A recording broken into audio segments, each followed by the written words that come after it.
Get your live music fix with the best of Pearl Jam tribute music.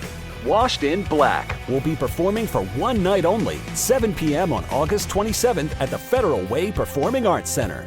Experience a tribute to one of the most prolific bands of our time with Seattle's own Washed in Black as they celebrate the 30-year anniversary of the release of 10. Get tickets at fwpaec.org. Thank you to our sponsor, Becker Retirement Group. Recent events have reminded us that escaping to the outdoors can be quite rewarding. Exploring open space is good for the old soul. Hi there, I'm Gregor. Kick back, stare up at the clouds, and dig into the recesses of your imagination. Oh, that one looks like a brachiosaurus. Now reward your flights of fancy with an out-of-body experience, a bold, balanced Space Dust IPA from Elysian. That'll have your taste receptors running wild. Space Dust. Elysian Brewing, Seattle, Washington. Explore and enjoy responsibly. Hey, Ola, it's Miles. Thank you guys for listening to the Men's Room Daily Podcast. Have you heard our newest podcast? It's called The Greatest Story Never Told. Download it today on radio.com. Be sure to subscribe. New episodes are uploaded every Tuesday at noon. Unfortunately, what you're about to hear is real. The members of this radio program are simply not that bright, or what some people would call educated. They are merely stupid. They're not trying to offend anyone on purpose. And all have played doctors on TV. You have been warned and are cordially invited to join the party. This is the Men's Room. Forget it, man, and get with the countdown. Get with the countdown. Shake this square world and blast off for Kicksville. The trippers, the grasshoppers, the hip ones, all gathered in secrecy and flying high as a kite. This is the Men's Room with Miles and Thrill. You know what they say, shake your radio more than 3 times, and you're playing with it. You're listening to the Men's Room. And away we go. Welcome to Season 15, Episode number 3,341. Along with Steve the Thrill Hill, the Ted Smith, and Mike Hawk. And you are in the Men's Room. On tap today, the return of Who Sucks Less. We will play Profile This. Plus headlines, the Men's Room Shout of the Day, fun with listener emails, and everyone's favorite, TV Time with Ted. The clap, driggity drum. All right, here we go. Oregon hiker decides to take a selfie hanging from a tree over a 100-foot cliff. Meanwhile, a coroner in Ohio determines a passenger in crashed car, he was already actually a stiff. Connecticut man said blood at crime scene was planted by police and was dropped from a plane. In England, single people go to empty footy stadium to shag and leave a stain. And a 12-year-old Florida boy steals mom's car and crashes into 4 others. That is all coming on today's very special episode of The Men's Room. And now, here's the question. Hola, bitches. Good day to you and yours. All right, actress Drew Barrymore. She's been making the media rounds lately as she looks to promote her new daytime talk show. And in a recent interview, she admitted that she stole a prop from the set of the movie E.T.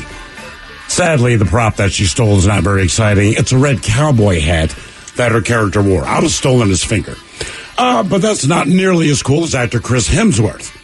He stole multiple hammers from the Thor and Avengers movies. Ryan Reynolds, he kept the full Deadpool suit from the namesake movies. Actually, we have a list of actors and the props they've stolen from movie sets. But the truth is, they're actors. Some movie sets, TV sets, that's their workplace. Who hasn't stolen something from work? If you're sitting next to your boss right now, I know you haven't stolen anything from work, but the rest of us. But we do have a list of the top 10 most stolen office supplies. Stuff like Post-it notes, staples, tape. That's normal workplace theft. There's a story of a doctor in England. Now, he's been stealing from his work for the last 25 years. You know what he's been stealing? Not drugs, the bones of people that he's operated on. At last count, he has over 5,000 bones. But work isn't the only place that we, say, absorb new belongings. Past relationships, they seem to supply us with additional property. Maybe you still have someone's favorite hoodie, Tanya. Or maybe you ended up with a pet cat that you never wanted, Amy. Today, this is what we're talking about. I'm just throwing names out. That's all. That's all. So today, this is our question. What did you acquire or steal from a previous employer or relationship? Be a part of the big show. Call 206-421-ROCK. Like the Men's Room on Facebook. Follow us on Twitter and Instagram at Men's Room Live. Text 77999 and send those emails to the Men's Room at KISW.com. Get your live music fix with the best of Pearl Jam tribute music. Washed in Black will be performing for one night only, 7 p.m. on August 27th at the Federal Way Performing Arts Center. Experience a tribute to one of the most prolific bands of our time with Seattle's own Washed in Black as they celebrate the 30-year anniversary of the release of 10. Get tickets at fwpaec.org. Thank you to our sponsor, Becker Retirement Group. When the hot water needs to be hot, when the drain needs to drain, when the toilet needs to flush, you need to do two things. Stop freaking and call Beacon. Beacon Plumbing, Heating, and Mechanical. On call and there when you need them most. 1-800-FREAKIN or beaconplumbing.net. Back to the conversation. This is the Men's Room with Miles and Thrill. 99.9 KISW. Oh, no, Malcolm. The conversation is just getting started. Oh, the Cholos, and away we go. Welcome to Season 15, Episode number 3,341. What a large and in charge program we have for you today. Guaranteed future repeat, as once again the exciting return of Who Sucks Less.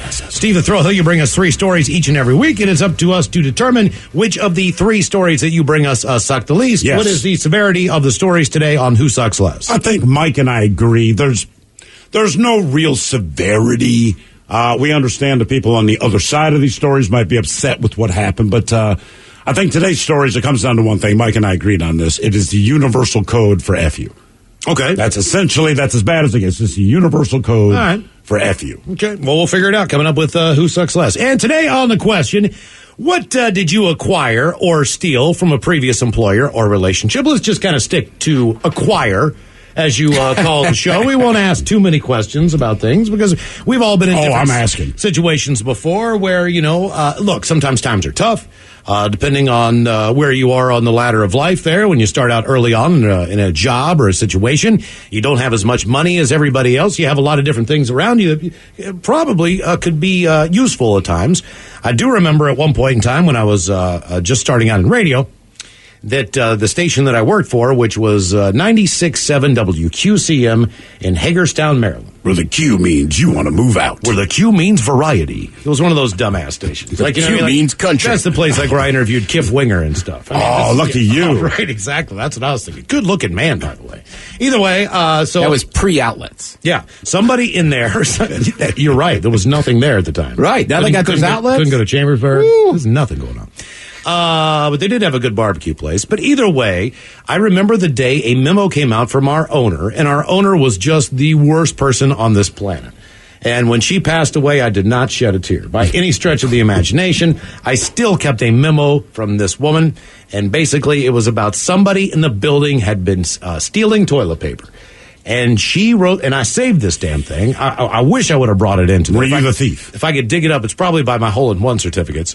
I still can't find it. But I know I kept it. I know I kept it because it was, I'm going to have the Hagerstown Police Department come here. Come on. And everybody's going to take a polygraph until we find out, who was stealing the toilet paper. Now, at the time, I was not stealing the toilet paper.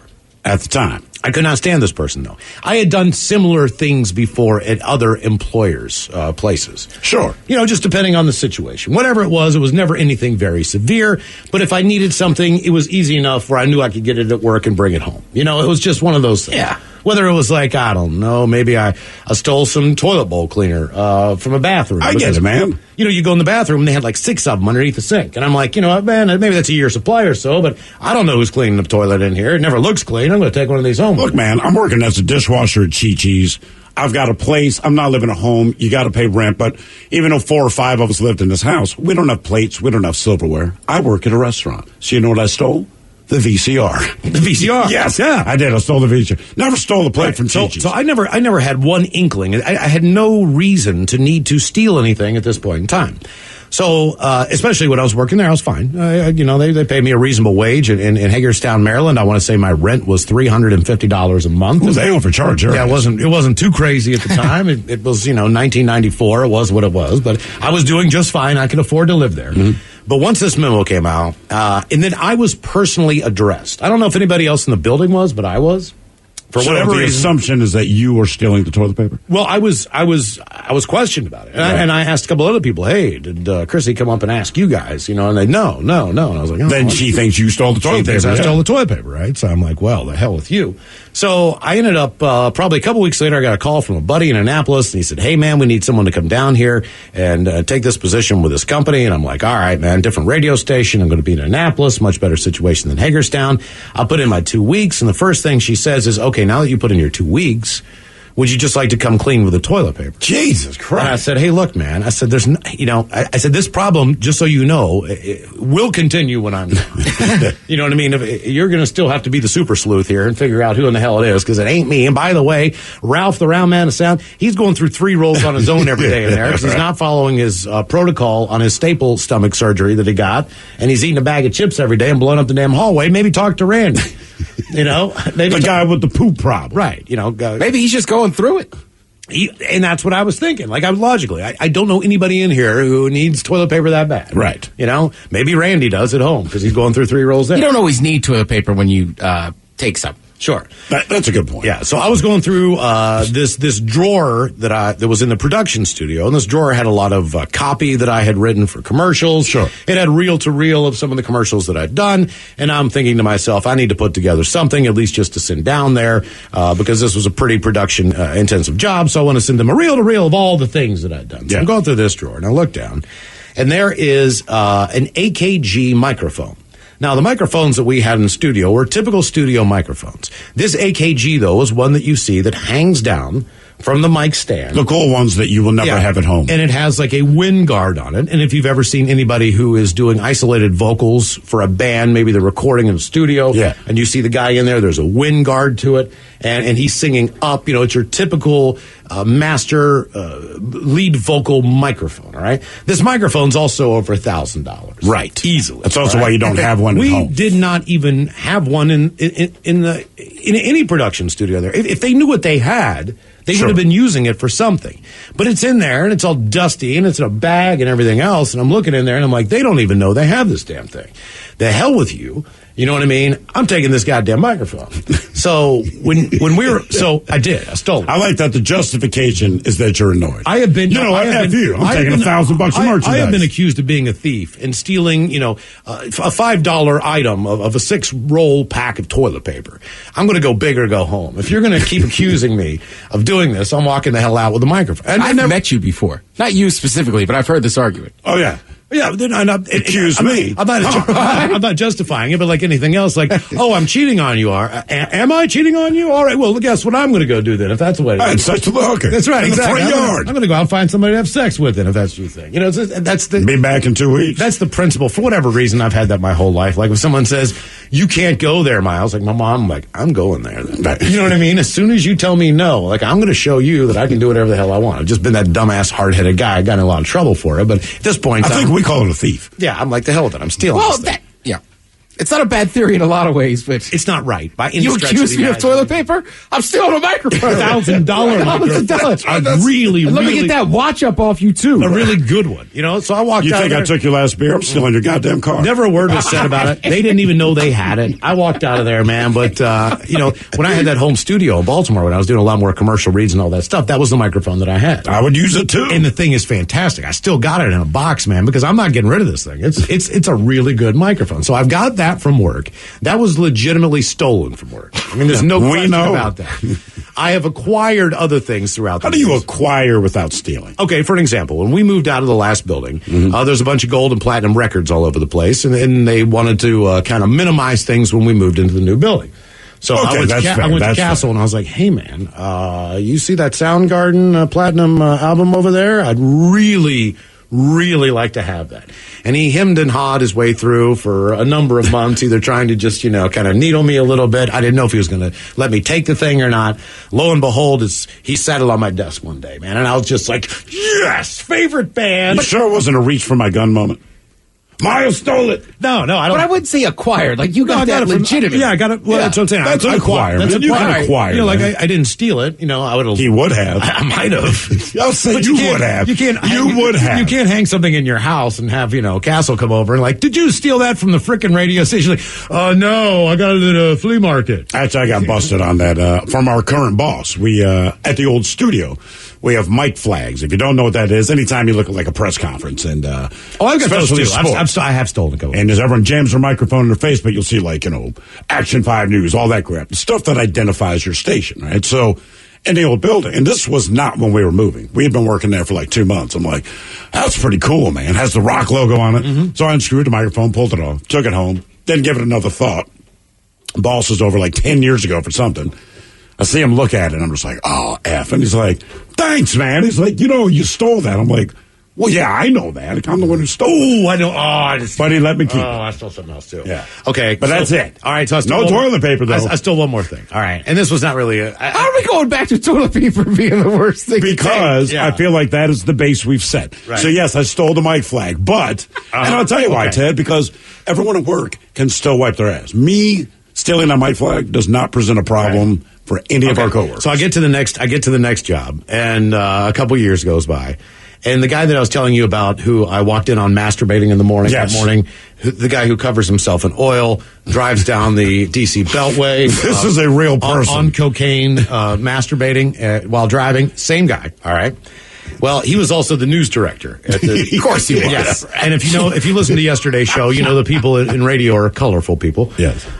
So Gary gets this whole press pass thing from the Baltimore Orioles, and it is basically. It's a different kind of press book. It basically tells you every single position player, all the nerdy stats in there. It's not like you get a program at a baseball game. This thing goes in depth on every player, every minor league player that has a chance to come out. It sounds like everyone knows so much about every player. Exactly. And the truth, they have this book in front of them. This guy, he was... I remember he played in the minor leagues in the Twin Cities. He was on third. He was on third base, 29 times last year, and 24 times he scored. They're reading that. It's no crap. one knows it's that, crap right? like this. But within this pamphlet was 3 press passes for the Baltimore Orioles for the year. And it was, everyone had it had the station on the bottom, WYRE, 810 AM, and there were 3 of them in there. Well, Gary just throws this big pile on top of a stack of manila envelope folders that he had for filing FCC stuff, and he's got this thing on there, and I know Gary very well. Gary doesn't leave his house. So Gary doesn't do crap. So basically... Is this your justification for the impending theft? Gary doesn't go That's anywhere. what this sounds Gary like to does me. not go anywhere. So there is this pile, right? And you can see the laminates that are in there. Sure. So I steal one of them, all right? So I can get into the Orioles game at any time. And not only that, but I can go up in the press box. Press box has got food. It's a different level. It's a different tier. They do feed you. They do take care of you. We have a seat up there with the radio station on there. So I would basically just pick a day if I wanted to go to a game when I was done. And I would go it's not that I wasn't. If I would have asked, I probably would have been able to. But you didn't ask. But you didn't ask. Oh, I didn't ask. I have this conversation with my kids. Do you know, if you come to me, that we have this conversation once a week, guys, one of the important things you'll learn in life before you become an adult and get a job somewhere is, hey, man, maybe if you ask, you might be surprised that sometimes I say yes. Right. Miles didn't learn that. Remember Uncle Miles? He didn't learn that. Then if I had a friend He's or two, a thief. then I would just take those individually, and I would take them, and we would go to the game, and I'd put them back. All right? So there was 2 always in there, but I had the one that was permanent for me in my backpack anytime I wanted to go to a game. I'm going to a game. So I'd take a friend. You know what I mean? My buddy Scott. I'd say, hey, man, you want to go see the Orioles today? He's like, hell yeah, man, let's go to a game. Haven't been all year. So we'd sit in the stands at first, and with that pass, you can walk anywhere. Right. Unlike a regular ticket, man. I could walk down the first base line, sit down. Somebody says, "Hey, these are your seats." I'd say, "Oh," and they say, "Oh, you're in the press. Okay, no problem." You stole that from Gary. Right, exactly. Well, but then "Hey, man, you hungry? You want anything? Whatever." Well, in the Orioles press box, they had beer. So you had to pay for it, okay? But it was up there. So then we walk up there, and this is just macked out. Is it any cheaper? Or is it the same as if you're I think it was the regular vendor price for a beer, but the problem was it was one guy in front of you. Right. You know what I mean? And there were bathrooms up there. And right, you're not waiting in line. Yeah, and when you sat down... And it's a cool view. Yeah, when you sat down at your work table, You know what I mean? Yeah. Your counter where you could do all the things. There's a small TV for you. Is a stat monitor up there. All these cool things. We just sit there, man, like, this is great. Orioles suck, by the way. They're terrible. They were not a great baseball team. The next couple of years they were. They had a guy named Brady Anderson who did a bunch of steroids, and they got really, really good.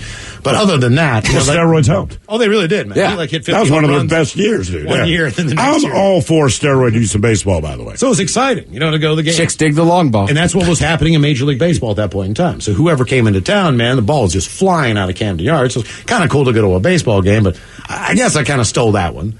You didn't kind of steal it. Did you ever get called on it? No. Here's how you know if you stole never, something. Never. Was it yours? You say no. Did you know whose it was? You say yes. Like, then you stole it. Mm-hmm. We weren't doing sports at the radio station. It didn't matter. You know what I mean? It's like, Gary could have. He just didn't. So I was like, hell. Well, he wanted to invite his two friends, but he couldn't find a third pass. So he just said, we just won't do it. The Washington Football Club passes disappeared. I do know that. I'm pretty sure I know who took those. Who? It might have been my boss. Why would your boss have to snag the pass? Bosses get all the perks, right? Because these were all addressed to Gary. So this is all Gary's. So it's like going through someone else's mail and stealing their stuff, right? These are like That's a federal crime. If Ted gets something delivered to the radio station, I don't open it up and take it. Well, You don't. Well, that's a good point. Hey, Ted, you got 3 new hoodies. I like this one on you. Mm-hmm. Like, I have not opened them yet. But didn't you get caught stealing the VCR? It's not that I got caught, but so the way it went down at this Chi-Chi's, in the bar section of the Chi-Chi's, they had a big ass TV for like sports and crap, but they had a VCR. You couldn't record on it, but it could play. Either way, because back then that was how you learned your craft in whatever restaurant. If you got hired, those were the instructional videos. Right. You went through 2 or 3 and of you those. watched all this garbage. Yeah, that was your Chi-Chi's way. That was your training. This is how we sing the song. Blah, blah. That's what they used it for. But my thought was, well, we haven't hired anyone in a while, and frankly, they're showing sports. I'm gonna go ahead and steal the VCR. So I contact my buddy Tony, who's at our place, and I said, listen, I'm gonna steal the VCR. He's like, cool. I'm going to put it in a black trash bag, and I'm going to set the trash bag next to the dumpster, not in it, next to. Just swing your car by, grab that trash bag, hook up the VCR. Sure enough, I get home, it's hooked up. And what do you think? 5 guys living together, all porn. There's stacks of porn out, seriously. And that's the only time in your life, honestly, where as a dude, you'll sit down and watch porn with other dudes. Yeah. You're so excited at this video. We're all like, yeah. But about a week goes by. I don't hear anything about it. Obviously, I'm not going to bring it up. And this manager, Julie, we always got along, but she kind of rolls up to me in the morning and she goes, somebody stole the VCR out of the bar. I'm like, damn, man, people take anything. Like, you figure out who it is. She's like, yeah, it's you. I know that. But see, you ruined Chi-Chi's for me. Between what the do you guy, mean I ruined Chi-Chi's? Between the guy getting electrocuted on top of the metal table. That ruined Chi-Chi's all right. for me. The fact that you said the food sucked all the time. When I was like 17, 18 years old, right? It did suck. And a man did die. I did steal a VCR. Yeah, but don't let that weigh on your opinion. Chi-Chi's was like the top of the world to me. You know what I mean? Like, it was so awesome. Anytime I had to go to Baltimore or D.C. or drive anywhere, anything like that, there was a Chi-Chi's on the way in Columbia, Maryland, where Glenn Cannon is from in Window Pane. And I would stop there, and it was like just like it was amazing. But it wasn't. It really wasn't. How often is your favorite restaurant stick from 17 through? Yeah, I love Chi-Chi's, man. Chi-Chi's to me was dude, they were great. That's why there's none of them in the U.S. I just wasn't used to getting a big Remember, we look it up all the time. There's like 2 of them left in the world. Right. Mm-hmm. And they're not here. What did you acquire or steal from a previous employer or a relationship? 206-421-ROCK. Is your furnace ready to handle another Pacific Northwest winter? Before the cold weather hits and you start freaking, call Beacon. Beacon Plumbing, Heating, and Mechanical won't leave you out in the cold. They're on call 24/7. 1-800-FREAKIN or beaconplumbing.net. Make contact. A collective psychosis is sweeping the nation.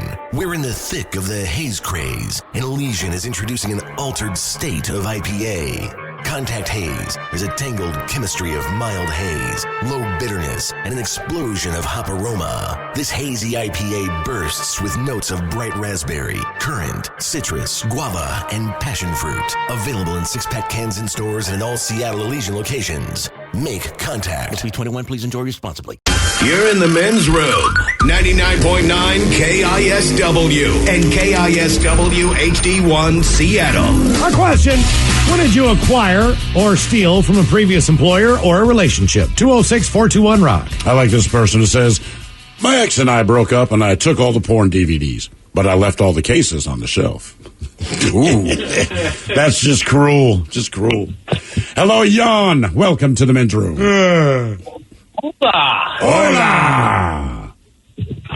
So a couple of years ago, my first job was at an event company, and I would always it basically ran on tin snips and zip ties. So I would just sort of collect stuff over time. But one time I was picking a girl up to go on a date. I get to her car, I look in my back seat, and I realize that in my back seat, all from work, I have black plastic trash bags, a bundle of zip ties, 2 rolls of packing tape, and 3 separate box knives. Did she even get in the car? Well, I was going to give her a heads up, but she answered the door, and she had wrapped herself up in a roll of fabric from Joanne Fabric, like a mummy. All right. Except it was April, and she was like, "Fuck! I didn't think this would take so long to get untied from." And I was just like, "Well, at least I'm not the weird one." Yeah. How did that date go? It went okay. I took her to the waterfront, and she started talking about lobotomies for some reason, but didn't know what they were. So I had to explain that. That was really uncomfortable. She took me to her friend's house. Her friend's boyfriend was super drunk and kind of fell in love with me. It was really uncomfortable. Gave me the longest handshake I've ever had. So this is a weird night altogether. Oh, yeah. No, the guy, he shook my hand and he stopped for 5 seconds just staring into my eyes. No words. And after about 5 seconds, he goes, "I like to see how people shake hands." And slowly back. Okay. Yeah. So I don't think you were the creepy one, even though you had all the stuff in the back of your car. Right. Hey, you should say, "Hey, buddy, you want to go look in the back seat of my car?" I bet you'd have left your ass alone then. Exactly. What did you acquire or steal from a previous employer or a relationship? 206-421-ROCK. That's the day you don't want to get pulled over. Routine check. You're speeding, cop's talking to you, looks in the back seat. Son, I'm going to need you to step out of the vehicle. Why? What's that in the back seat? Because if I'm a cop, I don't believe, I stole it from work. Why do you need zip ties and body bags and all the rest of that crap, right? Yeah. That was the time. I was going to say, Miles can attest. And again, and I don't want to sound like him. I don't think it's stealing because it's understood with coaches. But whatever the level is, whether you're, I don't know, a basketball manager or an equipment manager on a college football team or a pro team, it's kind of understood you're going to hook people up with some things. Yes, in exchange for other services. That is correct. True. That is true. For an example, one of the bar that I tried to sneak into that one night when I left football camp, and we were going to go, but then we get there and all the coaches are at the bar. Right? Sure. But then we have to sneak back into the hotel. There's more coaches at that bar at that hotel. All right, same bar. Every single employee in there was wearing our latest Nike shoe. Yeah, they were AstroTurf shoes. They were, but they because you could hear them squeak back there on the grease and the floor and everything else. But I knew exactly what this was about. And this was about a bar tab. Of course, I don't know whose it was. Could be a coach's, probably the equipment managers. But either way, somebody is not paying for drinks. That's kind of the understood thing, right? And look, teams just have boxes and cases. But isn't that barter at that point? Yeah. You want some new shoes, you give me some free drinks. I'd take that. Yeah, and trust me, as long as the team has all their gear, the coaches really don't care. Okay, and it depends on the level of the athlete involved. So you just work deals. So for an example, I had this one class with Major Harris. I went all the time. Major would show up about 25% of the time. All right? Yeah. But when my whole thing was, if I just go and take notes, if I just show up and take notes, the theory worked, I'm going to do okay. Major needed the notes. Okay, now if I walked up to the equipment manager, who I'm kind of friends with at the time, he knows he can't give me anything. So 'cause you're the punter. I'm the fourth string punter. He's like, dude, you know what I mean? What do you mean you lost your sweatpants? You know what I mean? I lost my sweatpants at this house. No, you didn't. I'm not giving you more sweatpants. Go get your damn sweatpants. Okay, I'll give us sweatpants. It's one of those things. But Major would be like, hey man, let me see those notes. I'm like, Mage, I need sweatpants and I need shoes. Now, if he walked up there, he'd get whatever the F he wanted. Right. So that was the kind of deal. I'd send a A players up, you know what I mean? And then they get my stuff, and in exchange, I would let them have my notes. So that's how you worked that? Yeah, because I knew damn well, you know what I mean? Like, I'm not first class. I'm not flying first class. But, I mean, I know somebody who is. And he ain't taking notes. So I'll hook him up, and then he'll hook me up. And then he'd come back, man, and bring me, like, tons of more stuff than I asked for. Like, I got a hat I've never seen before. That's cool. You know what I mean? Like, so it just that's a deal. The deal was, you go to class, Miles. I'll get your crap. Yeah, like, I've been to a buddy's house that, we'll just say, played a sport, but he had a deal with Nike. All right. And one day he was like, hey, man, there's a whole, like, duffel bag in there, but I don't like any of it. I was like, for real? And he's like, yeah, just take like 3 or 4. Take what you like. And I mean, they're like fresh in the brand plastic. new. Right? They're They brand have tags new. on it. You're like, this is awesome. Yeah, like half the time when I got shoes, they had been worn. Yeah, of course. You know what I mean? Like they had been worn before, right? It's like bowling shoes. But with Mage, man, I get a brand new pair of shoes in a box. The problem with a lot of those were they were cleats. Well, sure. So that wasn't the most practical thing in the world. But, man, if you could just get a really good pair of shoes, and those equipment managers are also equipment managers for the basketball team. Mm-hmm. So if you wanted a really cool warm-up or something like that, I mean, but the problem was, man, you put on the pants and they, like, hang down 7 inches below your feet. It's like, man, these guys are like 6 My whole game was wristbands and headbands. Because we had so many of them, just cases of them. So people would always want something, and I was probably looking for help on a test or something. I always be like, headband or wristband? You want the regular wristbands or the ones that are thinner that go farther up your arm? You want the red one? Need the math notes, Holmes. Right, you want the red or the blue or the white? What did you acquire or steal from a previous employer relationship? 206-421. Here's all 3. Just take the test. Hello, Willie. Welcome to the men's room. Hello. Hola. Willie. So, years ago, I used to work in radio, similar to your story. I worked overnight as a board operator on the sports side of the AM, on the AM side of the thing. Amen. All right. And when I got my first on-air gig, when I walked away from that job with my first on-air job, there was a pair of headphones that were just under a cabinet, and I guess I stole them. I would say I acquired them. They were an extra that nobody seemed to ever use. No one used them, and they were really nice. They were the really nice Sonys. I was going to say, I know it's Sony, and it's the Sony that you don't find retail. No. Yeah, we know. We have them. We do have them. That's how I knew. And to be honest, 3 of us are wearing them. And to be honest, they're with you, expensive. They last about a decade. Yeah, I thought you might be wearing those right now. If you take care of them, they will last you 10 years. And it's like anything else. It's a very personal thing. It's like your pen, but on a more It's extreme not that level. personal because he stole them. Yeah. Do you still have them? I do still have them. One of the headphones doesn't work anymore, but I still keep them from memorabilia. Believe it or not, you could actually take that to somebody and they can fix it relatively easy. In fact, our coworker, he has fixed my headphones probably 5 times. Somebody with a solder or something like that. Typically, it's just a wire that got loose or something like that. But I mean, it's a Cadillac thing. You can keep those They are forever, great fix them. headphones. I'm not encouraging radio people to steal the Sony headphones, but like if you're going to steal something from a radio station, the headphones are one of the nicest things. And if you're going to borrow them, do not wrap the cord around the headphones. Do not wrap the cord around the goddamn. Did you guys read the story about the guy who broke into the guitar store? No. So this guy breaks into a guitar store. I'd love to do that. He breaks in at like 3 a.m., right? And then he plays like, I don't know, 6, 7 guitars, in the middle of the night. Then he steals the one he wants. I mean, Yeah.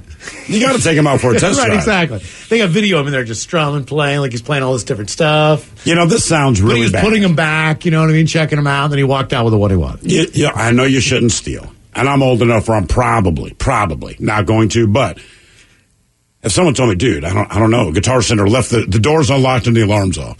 Guitar Center, I apologize, man.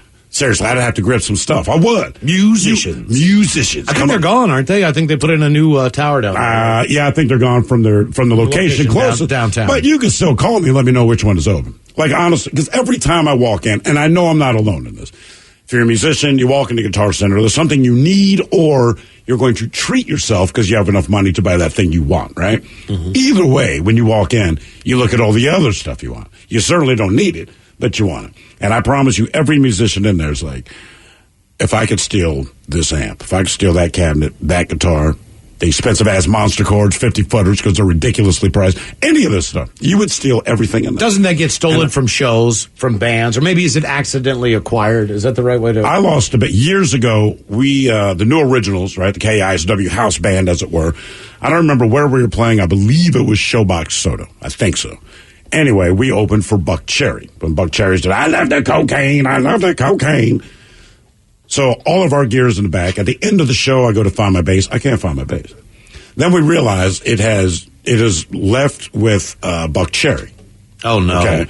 Then we realize one of the roadies has figured out this is not one of our pieces. They don't know how to contact anyone. They don't know what to do. There used to be a place called Bases Northwest in Pioneer Square. Mm-hmm. And they have new bases. Well, they're not there anymore, but they have new bases. They also had some used stuff. Sure enough, my base found its way back to Bases Northwest. Did you buy it back? Well, that's the thing. Had to buy it back. Yeah, so I bought the same base twice. It's now sitting in my basement. But I'll never part with it. Like, hey, man, you've been on more tour than I have. Sporting goods store would be the same thing for me. What would you steal? A lot of stuff. Like what? But you would steal stuff that you didn't need, though. Well, right. So I would start with like shoes I like, or cool shirts I like. But you would walk out with like an Easton bat. I know you. I would get like, and I wouldn't have room for it, but I get fishing rods and gear, like vests and everything. More propane for your for my grill. That's a good one. It's like Guitar Center to you. I'm just like the idea of being in there and the door's just open. Like, all right, here we go. Miles, what's your ideal store to steal from? Yeah. Oh, grocery store. I mean, no, it would be like Gulf World or something. Oh, God, that's perfect for you. Yeah, exactly. I go there and steal like dozens of balls. I don't know if you know how bad I am. We are not expensive. People are not going to let us in these individual stores now. Like, we listen to the show. You can't walk in. Mm-hmm. We don't trust. Dude, I got a friend that's got a ball guy. It's all in the up and up. Well, I got a friend who's a manager at Putts, but he won't let me have any balls. Right? Yeah. But I can get the key from him when he passes out drunk and go in there and steal it. Ah, there you go. Yeah, try out all the putters and stuff. What did you acquire or steal from a previous employer or relationship? 206-421-ROCK. Hello, Brandon. Welcome to the men's room. Hey, guys. How you doing? Hola.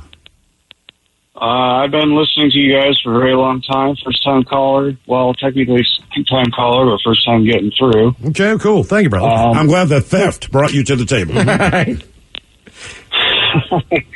So, I used to work for a major grocery store company, and we used to systematically steal cases of beer through the fire escape door. How many cases? How many cases at one time? Usually about 3. Okay.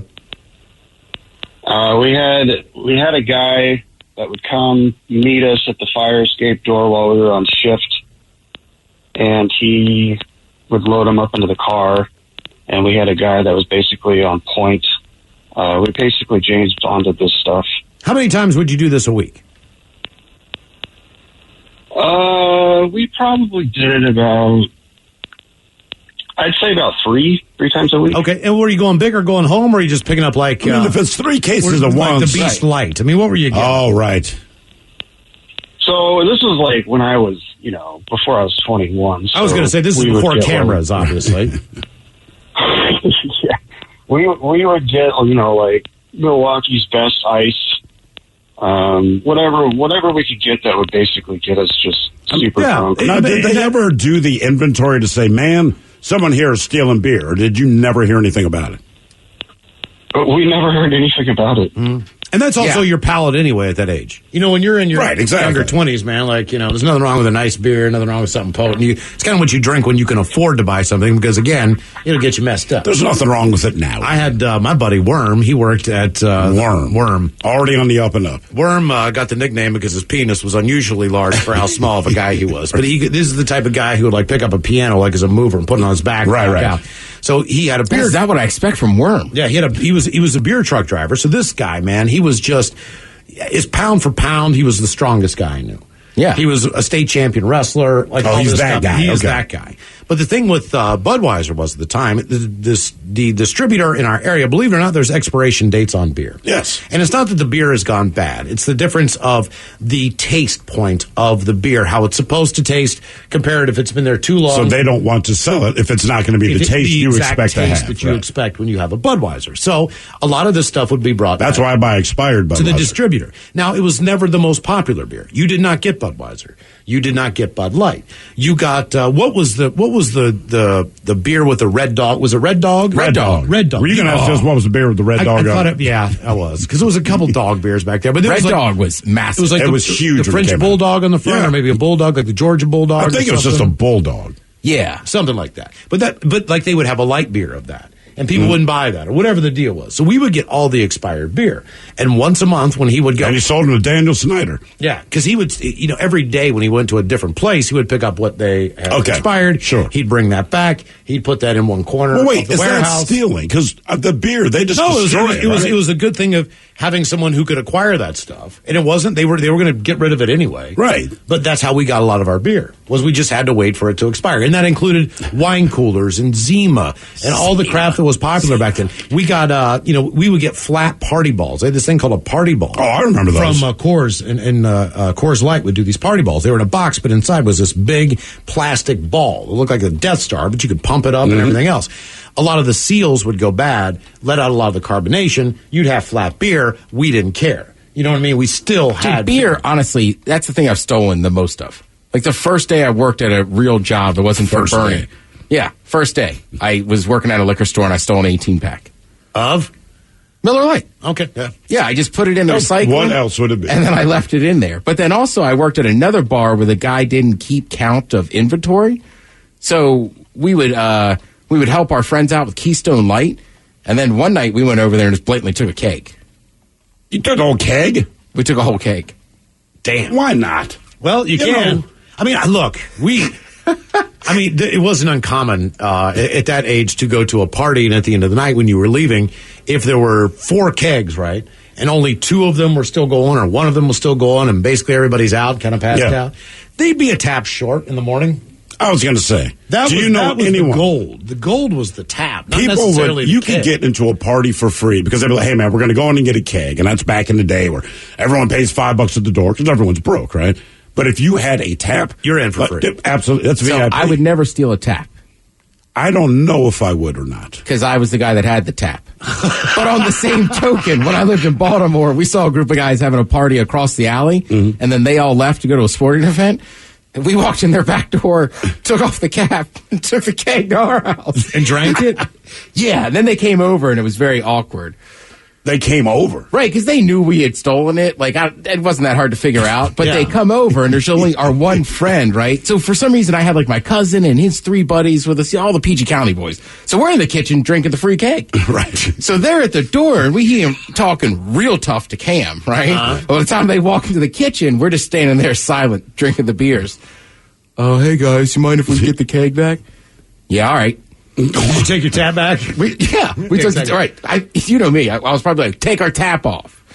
You got to keep the tap. In fact, we have a tap now that bounces typically between me and Castle, and neither one of us knows which one of us got the tap. As of now, like, oh no, I've got it now. Where did it come from? I don't know, but to Ted's point, there's no way I didn't steal it.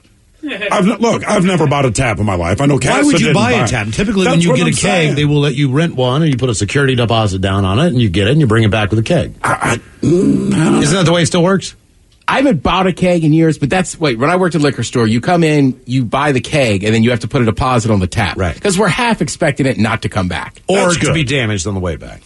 What did you acquire, steal from a previous employer or relationship? 206-421-ROCK. I like even at our age, it's like, you get a tap, man, you keep that tap. You do. It's never going to change. No. You honestly, God, you keep that tap. Castle and I have been passing that thing back and forth 10 to 12 years now. Hey, man, do you have the tap? Because I'm getting a cake. Sure, I'll bring it over. Honestly, God. Yeah. It is the single most important thing. And it's universal. Any beer will open up as long as you have the keg. It's like a skeleton Not key. those damn Yingling kegs. Really? What? It's a 2-prong tap. Get out of here. Serious? Come on. I'm dead serious. How did you find this out in the worst way possible? You bought a keg in Yingling, didn't you? No, because I worked the liquor store I worked at. That was when Yingling started coming down from PA, and we were like, "You got to be kidding us! You guys got different kegs? They might. This was 20 years ago. Sure. So the barrels might be different now, but they even had different barrels than a normal keg. Yeah, Yingling Yingling is supposedly they worked a deal with Molson, maybe somebody, but they're going to distribute to the West Coast. So hopefully we'll be able to get that beer here pretty soon. What did you acquire, steal from a previous employer or relationship? 206-421-ROCK. The COVID-19 pandemic showed us how a microscopic virus could upend our lives. There is so much out there that we need to understand, but for every threat, there are heroes working at the edges of science and policy to protect us. I'm Dr. Abdul El-Sayed, former Detroit Health Director and host of Crooked Media's America Dissected. Every episode, I talk to the doctors, scientists, culture makers, and policy leaders who are working out new ways to protect us against our biggest threats. New episodes of America Dissected every Tuesday. Listen on Odyssey, Apple Podcasts, or wherever you get your podcasts.